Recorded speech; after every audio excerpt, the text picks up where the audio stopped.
want to show you what's under the hood. It's open already. I know how to open the hood. I know how to close it. Oh, yeah. Yes, they changed it, bro. This is No. mine.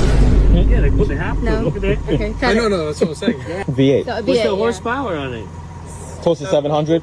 So this was a special make for whoever ordered? Yeah, exactly. The person came to Caleb about it and then ordered it through there. They sent it to Arizona and now it's here. Wow. See, like you have the wide body. I love this. Wheels, tires. It's amazing. It's so pretty. Yeah, this is full power Ah, okay. up to. Oh, yeah. The reason I parked my truck next to it Yeah. is because like the way that I was designing my truck is so similar to how this truck came, because I did my black badges. This has the black badges.